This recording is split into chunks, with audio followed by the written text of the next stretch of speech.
자태가 뛰어나고 위험이 서려 있는 인사 한 명이 모임을 주도하는 것을 감지하게 되죠. 곧바로 저 친구가 원소구나. 단번에 알아보고 속으로 그의 빼어난 용모에 감탄합니다.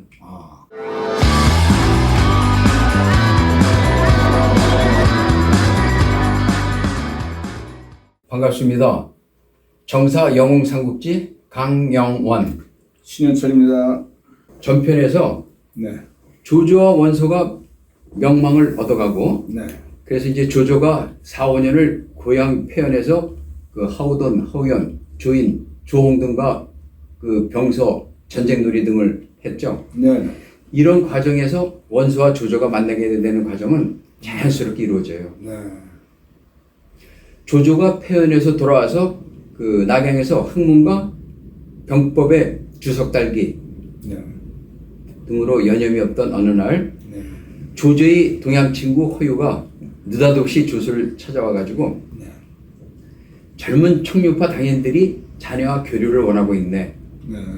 내가 그것을 달리 놓았네 하고 이제 그 말을 해요. 네. 허유라는 후일에 원소와 조조가 관도대전에서 최후 패권을 다툴 때 원소를 버리고 조조에게 귀의해서 식량 창고였던 오소의 약점을 알려줘서 결국 원소를 패망의 길로 이끌었던 인물 아닌가요? 그렇죠.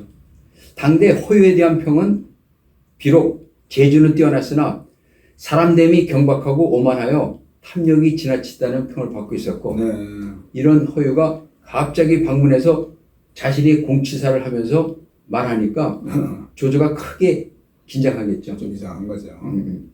아니 자네는 전에는 아만이라면 이제 조조의 어린 시절 아명인데 네. 아만은 황건의 자손이어서 네. 청류파에 합류시킬 수 없다고 하질 않았나? 네. 근데 왜 갑자기 찾아와서 청류파 활동을 하자고 하는가? 이렇게 물어보니까 네. 허유가 특이 팔자 웃음을 웃으면서 말하죠. 네. 근데 이런 유형의 사람들은 변신이 식은 죽 먹듯이 되죠. 그렇죠, 되게. 네. 과거는 과거이고 현재는 현재일세. 네. 자네는 이미 병세에도 능하고 유학적 소견도 풍부하다는 것으로 알려져 있지 않는가? 네. 대학자 교연 선생도 자네에 대해선 난세를 구원할 인물이라고 평판하지 않았는가? 네. 월담평 허소형님도 자네를 치세에는 능신이요 난세는 가능이라고 평할 정도로 자네는 이미 명망을 얻고 있다네. 네. 더욱이 자네의 양조부 그 비정호 조등어른은 네. 후한 안제 시절에 홍문 종간으로 한간이 됐어요. 네. 그 이후에 순제, 충제, 절제, 환제에 이르기까지 5대 황제를 모시면서 한간이 대분 노릇을 하시고 네. 큰 가오가 없이 명예롭게 운행하신 한간이 전설이거든요. 네. 대장군 양기가 외척 발열을 할 때는 네. 중상시로 계시면서 한간 22명을 움직여 양기를 몰아내고 22여루에 봉해지시고 그때 양자를 드리는 세습이 인정되어서 자네 부친 조승 어릇을 입적한 것이 아닌가. 그러니까 엄밀한 의미에 따지면 조조 자네는 한간의 혈통이 아니라는 얘기하는 거죠. 얘기죠. 이제 왜 그런지 모르지만 이제 아부를 해요. 충제 시절에는 외척이 발해하여 뜻있는 유학자들이 청류파를 조직해서 민의와 민생을 위해 대항하다가 양기를 제거하는 과정에서 황간과 일부 유학파 중신들이 환제를 등극시키고 이때 세력을 잡고 형성된 탕류파의 수장이 바로 조등어르신이 아닌가. 영제 즉위 이후에는 청류파와 탕류파의 첨예한 대립 속에서도 다른 황간들과는 달리 청류파에 대해 우호적이어서 모든 청류파들로부터 존경을 받고 있다고 이제 스스로 얘기를 해주죠. 네. 청류파 관료들에게서는 부족한 정치적 현실과 경륜을 일깨워주고 네.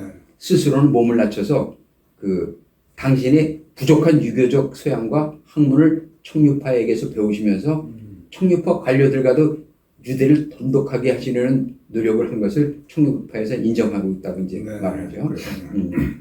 그래서 당고의 화가 발생해서 황간들이 청류파 당인들을 처형하려고 할 때 네. 황간들과 탕류파 관료들을 설득해서 200여 명의 청류파 당인들이 목숨을 구해준 적이 있다고 그러네요. 이로 인해서 네. 국가가 혼란해지는 것을 막고 조용히 문제를 수습하신 덕에 청류파 당인들에게는 생명의 은인이고 네. 탕류파에게는 외척으로부터 나라를 구하고 황간이 권위를 세운 대부로서 양당파 모두에게 추앙을 받지 않는가. 더욱이 아만 자네는 엄밀한 의미로 따져서 황간과 직접적 연관이 없으면서도 명성에 뒤에서 황간의 자손이나 뒷담화 같은 거 받았죠. 손상을 입은 것을 인정하네. 그렇지.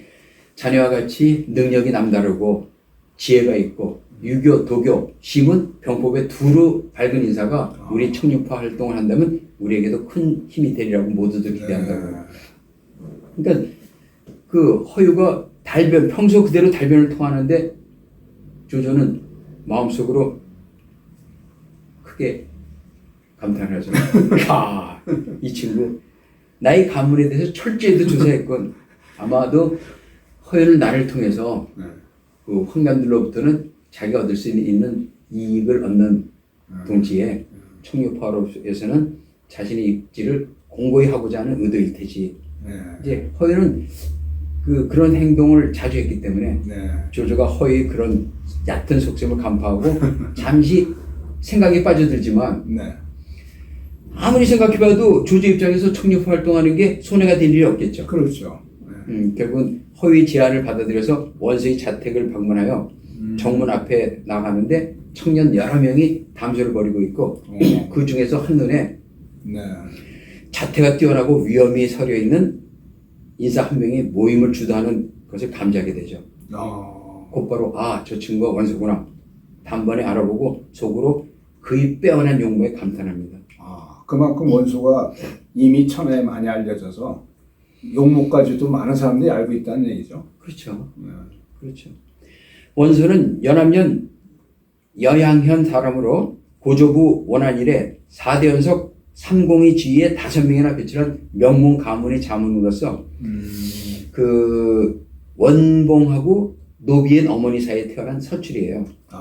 근데 원봉은 노비의 어머니가 너무 그 아름답고 그 다음에 인품이 좋아가지고 원소가 그 태어나면서부터 노비의 자식이라고 해서 서출이 아픔을 갖게 되는 걸 우려해가지고 태어나기도 전에 작고한 친형 원성의 유복자로 입적을 시킵니다.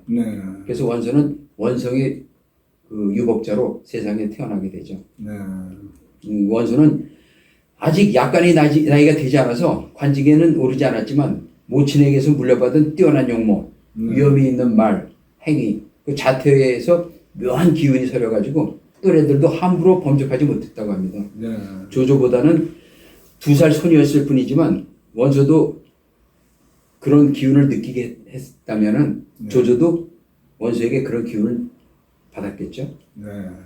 원소의 이복 동생인 원수는 자신이 스스로 방탕한 생활을 해가지고 나쁜 평판을 받으면서도 그 서출인 원소가 원씨 가문의 명예를 혼자서 독식한다고 여기고 항상 희생을 했어요. 그렇군요. 그런 청년 원소가 청년 청류파의 중심 인물이 되어 청류파의 사상과 활동가로 두루 이름을 떨치고 있는 것은 아마도 당연한 이치이겠죠. 큰 리더였군요. 그렇죠. 이런 시대 분위기에서 원소를 만난 조조는 오랜 것을 만난 것 같은 기쁨에 원소와 반갑게 인사를 하고 이어서 장막, 한복, 오덕유, 오자경 등이 청류파들과 인사를 나누게 됩니다. 근데 이들이 결국은 후일 삼국시대의 중요한 부분을 차지하게 되죠. 그렇군요. 맨 마지막으로 하옹이 전면에 웃음을 띠며 조조에게서 다가와서 인사를 합니다.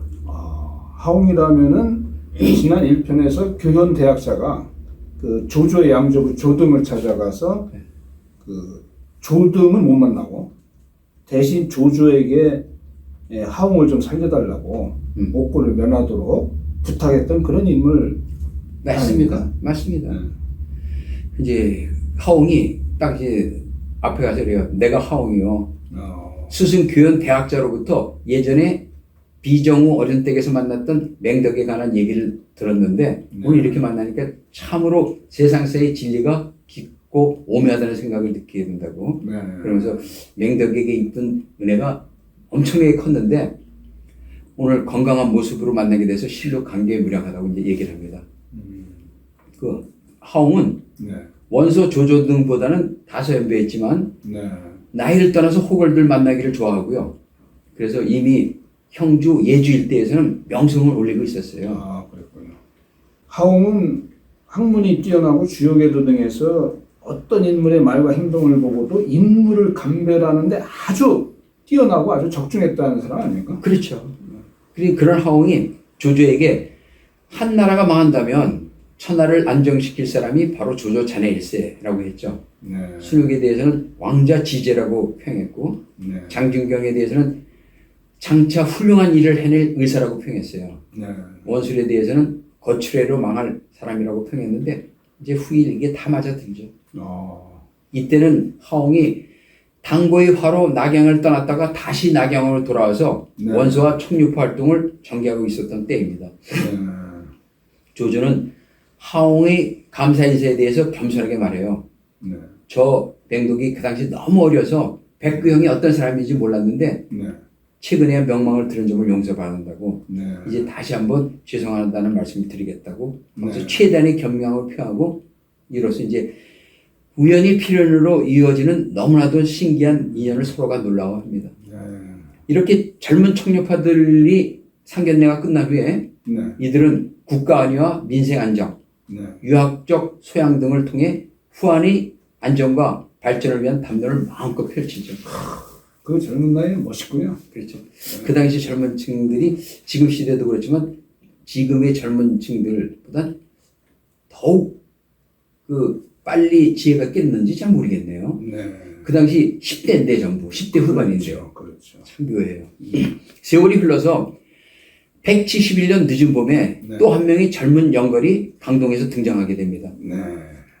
강동 5군이 수로를 따라 1단의 상선이 잔당호에 이르는데 네. 한 젊은이가 탄 상선이 바로 앞에 있는 배에서 네. 호황의 해적물이 10여 명이 어. 앞에 상선에 탄 상인들을 겁박해서 재산을 나누고 있었어요. 어. 이 광경을 본 건장한 청년이 그 부친이나 주변 사람들이 전부 다 맡겼죠. 네. 그것에도 불구하고 홀로 칼을 쥐고 강가에 뛰어올라서 도적들을 향해 큰 소리를 꾸짖어요. 네. 그 해적들이 딱 보니까 딱 벌어진 어깨에 네. 우람한 체격을 지닌 그 청년이 큰 소리 외치니까 네. 장강이 관리하는 병사들이 출동한 걸로 착각해가지고 급히 도망을 칩니다. 네. 청년은 흩어진 도적을 쫓아가지고 우두머리를 잡아서 수급을 베요. 네. 머리를 뱉다. 그렇죠. 이 사실이 입에서 입으로 전해지면서 그 청년은 5군에서 일약 명사가 되겠죠. 네. 그럼 과연 누군가요? 예, 이제 금방 나오죠. 급발식이. 해적들 때문에 골치를 앓고 있던 부춘 현령은 이 소식을 듣고 청년을 부친녀로 불러드립니다. 네. 젊은이는 도대체 누구이고 모두가 두려워하는 해적 두목을 잡을 용기는 어디서 생겼냐고. 네. 그러니까 이제 손견이에요, 그 사람이. 아, 손견.